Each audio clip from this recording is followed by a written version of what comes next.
Hello, I'm Jan Szrewiński. Welcome on board the Eastern Express. And as always, I hope you enjoy the journey. And today, the Eastern Express is making a stopover in Minsk, where Alexander Lukashenko, Europe's self-professed last dictator, is actually making himself a nuisance all over again. This involves both the presence of Russian nuclear weapons and the updating of the Russian nuclear doctrine, but also the rather thorny questions of political prisoners. You see, there are hundreds of political prisoners in Belarus, and most of them are still in jail. But according to latest reports, Lukashenko is becoming involved in a rather unusual trade, which involves, on the one hand, the said political prisoners, and on the other, of all things, parts for commercial aircraft. So what does it mean for Belarus, and where is it likely to lead us? And in particular, where is it likely to lead the political prisoners in question? Well, we have all the answers in our report, so please do stay with us. Belarus's flag carrier Belavia is not faring too well. It has recently put up its 1999-built Bombardier jetliner for sale. The airline is in desperate need for spare parts, and Belarusian dictator Alexander Lukashenko is allegedly pardoning political prisoners in a bid to acquire them. While Belavia may be experiencing sanctions-induced difficulties in procuring spare parts, Lukashenko is sparing no opportunity to continue sowing fear-infused disinformation. Recently, he's claimed that any attack on Belarus would mean a global nuclear conflict. The dictator's allegations came in the wake of Russian leader Vladimir Putin overhauling Russia's nuclear doctrine in what seems a move up the escalation ladder in Russia's conflict with the West. Meanwhile, the migration crisis on Poland's border with Belarus shows little signs of abating. There have already been 26,000 recorded illegal crossing attempts since the start of this year. And now, as always, it's time to explore the issue in greater detail. It is hard to believe what the world has come to. During a recent meeting with students in Minsk, Alexander Lukashenko, Belarusian so-called president, spoke openly about nuclear weapons, saying that any attack on Belarus would spark World War III. He mentioned that Vladimir Putin has adjusted Russia's nuclear doctrine to support this. Can you imagine the tension such statements create? Lukashenko also claimed he maintains secret communication with Ukraine, trying to push its leaders towards peace negotiations with Moscow. But according to him, the United States is interfering, supposedly pushing Ukraine into war. It's a convenient narrative for Lukashenko, blaming NATO and the West for dragging out the conflict. But wait, there is more. He also implied that Poland or NATO forces could invade Belarus at any moment. Yes, invade Belarus. His rhetoric paints the war in Ukraine as a proxy war benefiting the United States, claiming Americans don't want to get directly involved because they fear the backlash of body bags returning home. Instead, Lukashenko suggested they prefer to let Ukrainians and Russians die for their cause. And then there is the bizarre claim that Lukashenko is trading political prisoners for aircraft parts. Due to international sanctions, Belarus is struggling to keep its state airline afloat, while Lukashenko might trade lesser-known prisoners for these vital parts. He's unlikely to release prominent figures like opposition leaders Maria Kolesnikova or Polish journalist Andrzej Poczobut. And joining us now to shed more light on the issue is our guest today, political analyst Dmitry Bolkunets. Hello and welcome to Eastern Express. Hello. So let's begin with the political prisoner situation. Apparently, Alexander Lukashenko has been fairly keen on releasing political prisoners. According to some reports, that was in order to gain access to parts for aircraft, which are hard to come by as a result of sanctions. So what do you know about this particular policy? And also, is it likely to continue in the near future? So, I would like to firstly say that from the beginning of July, Lukashenko released 130 political prisoners. He's due to initiative ultimatum and due to measures from Poland's government, especially from MFA of Poland, because it's small initiative and some negotiations probably, and it was start release political prisoners, and it will be continue. but for that need more political will also from Poland, because Lukashenko is not person who understands a language of diplomacy. He only understands language of ultimatum. And I believe if Poland next step will do like was at the beginning of July, temporary block all cargo on the border, Lukashenko release more and more political prisoners, because no way, no doubt that Lukashenko will be under pressure from China, Russia and Poland and other countries. That is my view. It's very important now to support initiative from Poland, from another civil society who promotes this active to temporary block all cargo between Belarus and the Euro Union. Because last week was provocation. One person who was pardoned by Lukashenko, he gave interview for some media that recognized in Belarus like extremist, but is for him, he known the rules. So when he was pardoned by Lukashenko, he's now in abroad. And this case just temporary block and frozen all another steps from regime Lukashenko to release new group of political prisoners. Because just to clarify, the media in question are considered to be extremist by the Belarusian authorities. Of course, they have nothing to do with extremism. This is just a general label that Lukashenko uses to exert pressure on political opponents across the country. Yes, because the persons who was in prison, political prisoners, and who was pardoned by Lukashenko, he gave interview for this media. And in eyes of Belarusian government, that is provocation, and they now temporary block and frozen new steps for release new group of political prisoners, because we waiting. It was must be last week, this week, but for some inside information is not now happened, because Lukashenko thinking that if new political prisoners will be released, they go to the extremist media and will be just spoke about himself, etc. But I think it's so he's releasing them with strings attached, right? I mean, you're allowed to go free, but you're not allowed to speak about this issue or that issue. You're not supposed to, to get in touch with specific media outlets, because then perhaps you're not going to meet with any sort of penalty for this, because you'll be out of range. But others, well, that's a different story, right? As you're saying, he's retaliating against those political prisoners who are still in jail. Yeah, Lukashenko wanted to control all political prisoners. Now they're in prison, they control them. If they will be released, he afraid that they will be not controlled under government, under state, our special services, security, etc. That is why he very afraid of freedom speech, who will be on freedom. That is why I think Lukashenko, once again, he not understand language of diplomacy. He only understand language of ultimatum. That is my view. Is very, very important to send him message once again. Close border if he not release new group of political prisoners. It's only way how to release political prisoners. Look, a few weeks ago was released one big group of political prisoners in Nicaragua. That was due to probably very strong steps from US administration. I know that last week Minister of Foreign Affairs Władysław Sikorski met with some guys in the US who are responsible for political prisoners in U.S. administration, State Department. Probably he spoke with him some measures how to release Andrzej Poczobut and other political prisoners. Andrzej Poczobut, I mean, that's a very important figure there, because this is a journalist, a Polish activist who has been jailed quite a while ago. There were reports that he even might actually be subjected to torture or other sorts of inhuman or degrading treatment. And apart from being in violation of international law, this is also a personal tragedy for the man and his family. Do you think that he is on the list of people who might be released soon, or is the Lukashenko regime using him as a bargaining chip, just like, for example, former Belarusian political activists, former presidential candidates, i.e. the price for their release is likely to be higher than for ordinary prisoners?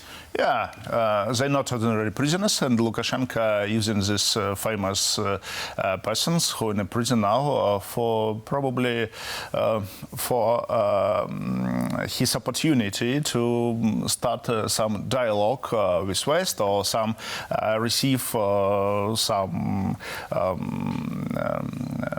some probably steps from West, for example, cut off some sanctions measures or etc. Because Lukashenko understands that he now can receive more money or some other measures from the West. For example, if many political prisoners with famous political prisoners in Belarus, Lukashenko believe, okay, West want to release these political prisoners, okay, and so he now just sent message to the Austria, to other countries, okay, I'm ready to release political prisoners, but you must just frozen some sanctions against the family of Lukashenko, or, for example, his aircraft or some other cases. Well, is the West really willing to do that, though? I mean, we also know that Belarus is playing a very important role in the sanction-busting system, which is intended to keep the Russian economy afloat.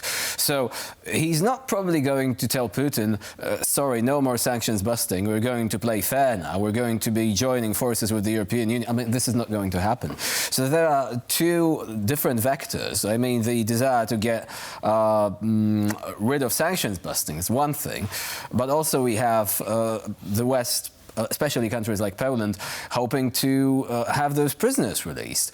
So these two objectives are not really aligned with one another, right? So what do you think is going to be, how is this going to be resolved?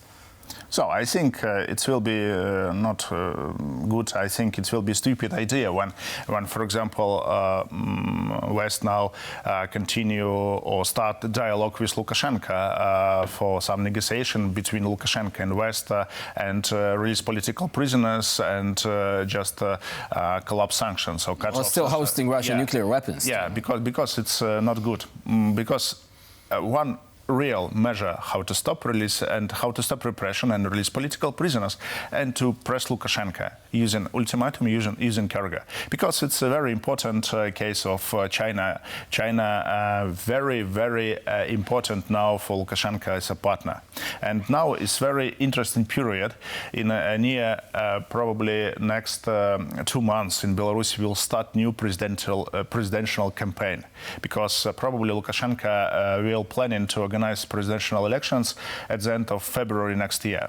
Of course, elections which do not look like anything that we can see in Western, or generally, European Union countries. Yes, but now the previous candidates were all arrested. The question was, the question is Lukashenko planning to go to this next term or not?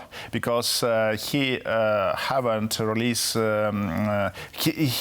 now not allow from China, he not receive allow from Kremlin, and he just thinking about his future, because 4 years ago, when Lukashenko met with Putin in Sochi, they decided that Lukashenko not took part in a new elections campaign.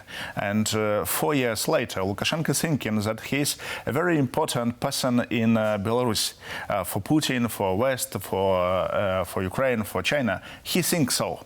And my view, the chance that Lukashenko will take part in next presidential elections less than 50%. Because the position of China and Russia is not support Lukashenko now. Because he's person who not comfortable. For example, he create a lot of problem for China and trade between the Euro Union and China. He's a person who not now today popular in Belarus, among Belarusian citizens inside country. That is why Kremlin every time pay money for support this stability in Belarus, and Lukashenko using repression in Belarus to just control situation, because in another way a situation will be under control. Lukashenko haven't any support in eyes of Belarusians. He loses support in 2020, and repression elections is need for him only stay in power. That is why I think now very important time to press for Lukashenko and try to release political prisoners, because it's very important before start new elections campaign. Because when in Belarusian society now some guys thinking about to part in new presidential elections, and if they analyze situation what happened now, they believe, okay, I'm going to the presidential elections and I will be arrested and I will be in prison because Euro-Union do nothing. Well, just like Viktor Babaryka, for example. Yeah, of course. But if there is like a new candidate, a new, the new opening for the regime, how is it likely to look like? Is it likely that you're going to have a member of the former regime saying, okay, so now I'm replacing Lukashenko because Lukashenko is no longer fit to rule? In that case, the situation will repeat itself. No public support. Or do you think it might be a controlled collapse, the regime trying to pretend like it's no longer in existence, but then putting forward a candidate who's going to be ostensibly a democratic politician, but then again having some sort of links to the former regime and basically just trying to show this sort of new image to the West? Is it likely for anyone to fall for it in that case? I think if Lukashenko not will be took part in next presidential elections, he probably, of course, he supports somebody from his circle, 1 to 3 persons who now have big opportunity to become his new candidate from Lukashenko family and so-called. And my view, yes, probably it will be opportunity, new window for changes in Belarus. But it's very important now from the West send message for also so-called nomenclatura in Belarus, because it's very important now to show them that Belarus must be independent, Belarus must be developed as a free society, free media, etc.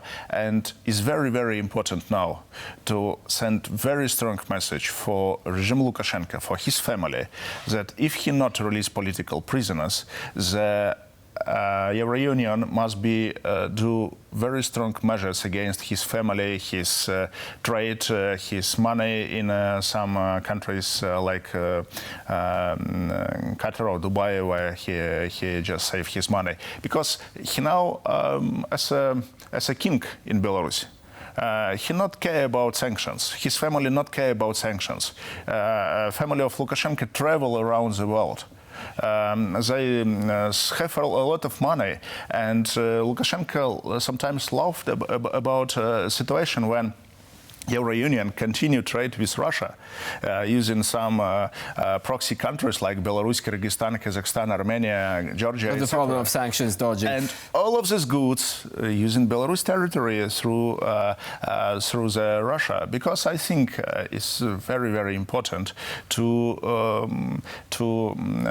send message for Lukashenko, not dialogue, because he's not a person who... choosing whether to use carrot or stick, the European Union should be choosing the stick. Perhaps the window of opportunity for release of prisoners will reopen once again. Dmitry Borkunets was our guest today here on TVP World. Thank you very much for joining us and for sharing your insights. Thank you. And now we're moving on to Eastern News Flash, a curated selection of all the other stories from the East that you really don't want to miss. Israel's hunt for Iran-backed Hezbollah's allies continues. The Israeli military hit the Yemeni port city of Hodeidah that is held by Tehran-allied Houthi rebels. More on that in this report. As Israel ramps up its airstrike campaign against Hezbollah positions in southern Beirut and elsewhere in Lebanon, fears of an all-out war in the Middle East are growing among global leaders. The Israeli military said on Sunday that a large-scale air attack had recently been carried out against the Houthis in the Ras Issa and Hodeidah areas of Yemen. The IDF went on to add that the strikes targeted a Houthi-operated power plant and seaport used to import oil and allegedly Iranian weapons. Yemen's Houthi rebels, along with Hezbollah in Lebanon and Hamas in Gaza, are considered Iranian proxies in the Middle East. Afghan families are being deported from neighboring Iran on a daily basis. So what is the reason for the introductions of such measures? More on that in this report. Hundreds of Afghans, some with their children in their arms, are deported from neighboring Iran every day. What pushed them to illegally enter Iran's territory was the heavy-handed rule of the Taliban and the devastating humanitarian and economic crises plaguing Afghanistan. Deportees in the Afghan border town of Islam Kuala offer accounts of Iranian authorities forcing Afghans to relocate into camps where allegedly they receive little food and water. Cases of Afghan migrants being humiliated and beaten up at police stations in Iran were also reported. According to Taliban officials, 3,000 Afghans are deported from Iran daily, with more than 500,000 Afghans evicted from Iran this year.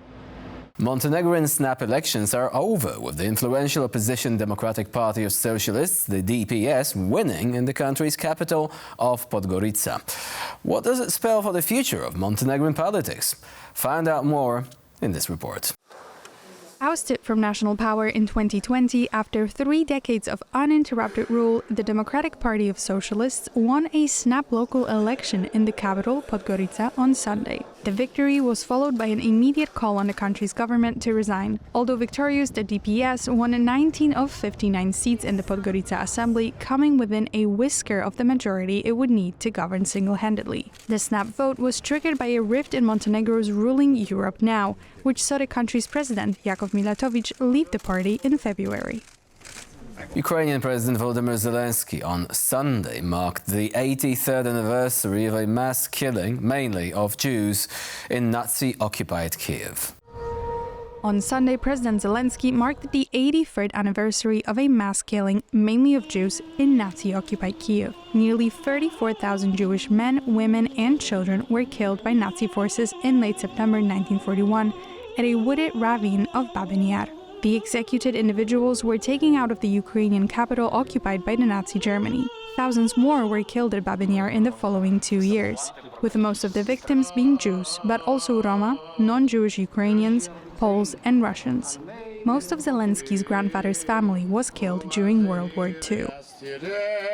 And for this episode of Eastern Express, it's the end of the line. Please stay with us here on TVP World for more latest news and updates.